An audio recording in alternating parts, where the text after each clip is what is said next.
Hello! Hello, hello, hello! Magandang araw at magandang buhay at panibagong vlog na naman si Bonsai Stangdom po.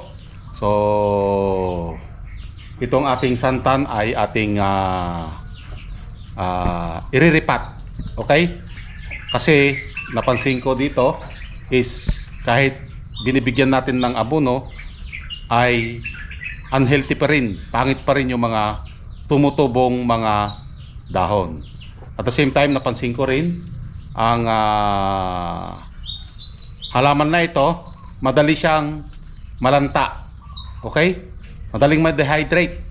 Madali siyang kahit hindi mo diligan ng isang araw dapat hindi siya malalanta. Ngayon, hindi mo lang madiligan ng isang araw, nalalanta ka agad. Yun ang dahilan, yung pagka-root bounded. Okay? So, kapag ang ating halaman ay hindi na healthy yung kanyang dahon at madaling ma-dehydrate, ibig sabihin nagkakaroon na yon ng root bounded. Okay? So ito yung kanyang dahon. Yan. Napansin nyo?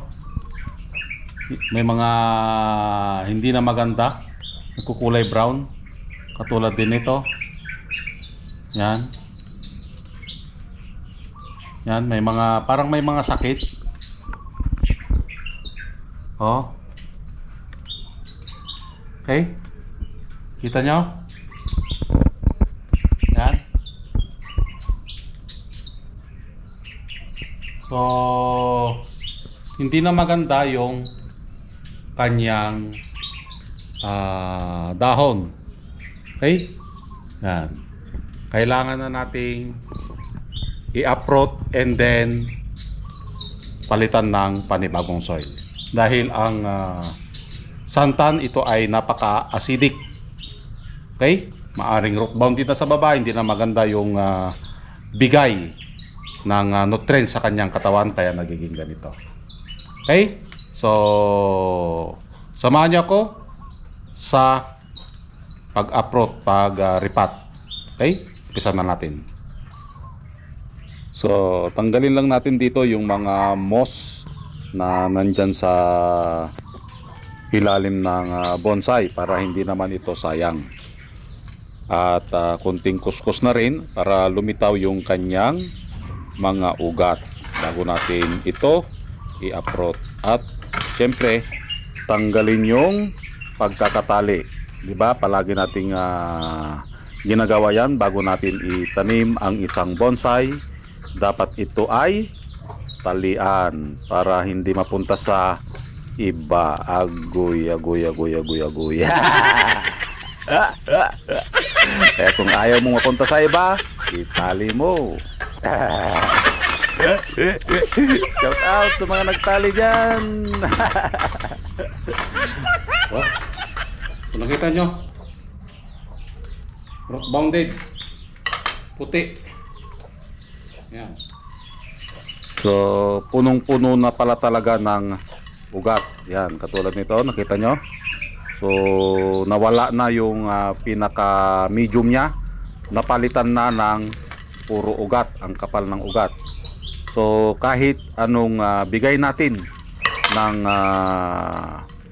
abono o pagkain sa kanya, hindi ito nagiging effective na dahil wala na siyang medium, puro ugat na lang. Kulang yung nutrients dahil sa sobrang dami ng mga sanga, hindi niya na kayang supplyan ng nutrients kahit magbigay tayo ng abono. So nakita nyo naman kanina yung kanyang mga dahon, may part na hindi healthy. So halos 40% yung naitira natin. Okay? Yung 60% tinanggal natin. Okay? So, puro ugat lang ito.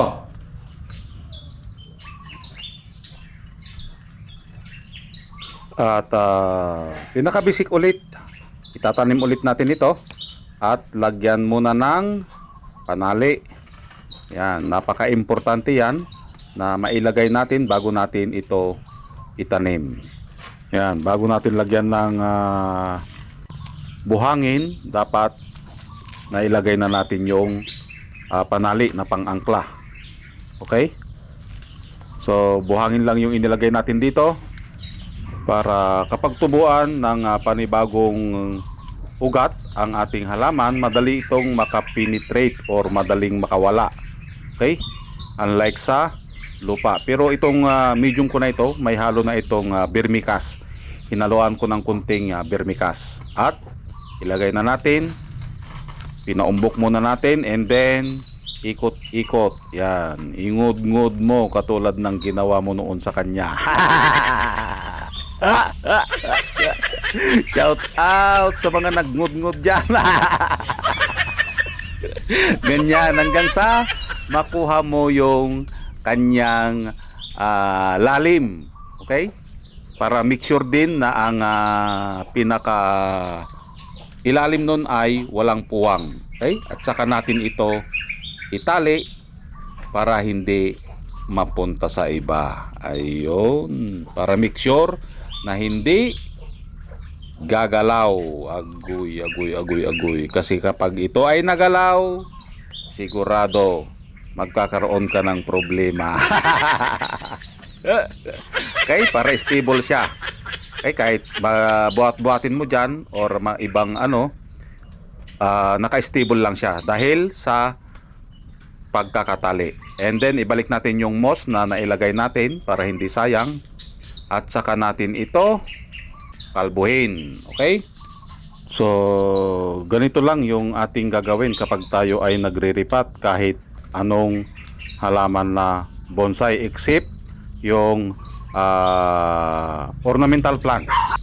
Okay? Yung halaman talaga na pang bahay lang.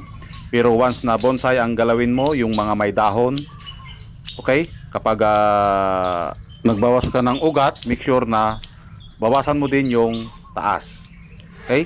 Dahil ang iwasan natin dito yung ma-stress ang halaman at mamatayan. Alagaan mo ng pagkatagal-tagal, tapos namali ka ng isang move or isang proseso, sayang yung kanyang effort na iyong inilaan. Agoy, agoy, agoy, agoy. Parang siya lang. Sayang yung effort, ginawa mo lahat pero sa kalaunan namatay. Sa iba patay na patay. Agoy, agoy, agoy, agoy. Sakit sa loob, guys. At malapit na tayong matapos dito. So ayan guys, natapos na nating ayusan or kalbuhin ang ating santan. Okay? So ano yung ginawa natin? Nagtanggal tayo ng ugat dito sa parting baba. So kapag ginalaw mo sa baba, galawin mo din dito sa taas. Agoy, agoy, agoy, agoy. So vice versa yan. Kapag nagputol tayo dito, bawasan natin sa taas yung kanyang pinapakain. Dahil yung ugat na putol, hindi niya kayang supplyan yung mga dahon. Kaya nagtanggal tayo. Okay? So kung ikutin natin, ito yung kanyang kinalabasan. Ikot-ikot. Yan, ito yung kanyang back.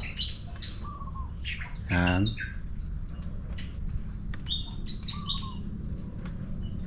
Yan. So ito yung harap. Ito nyo. So makapal na ito. Antayin na lang natin ito na maka-recover, tubuan ng dahon, and then maganda ito kapag may bulaklak na. Okay? So gumanda na ulit at nairipat ulit ang ating bonsai na santan. So yun ang technique kapag nakita natin yung halaman, kahit abuno tayo ng abuno, hindi maganda yung kanyang dahon at madaling malanta, madaling ma-dehydrate, expect mo na yan na rot bounded na. Panahon na para i-uproot, tanggalin yung mga ibang mga ugat, and then panibagong soil. Okay? So magbabago ito antayin natin na magbago ang kanyang mga dahon. Okay? So maraming salamat at nasamahan nyo na naman si Bonsai Stang po. Hanggang sa muli. Bye-bye.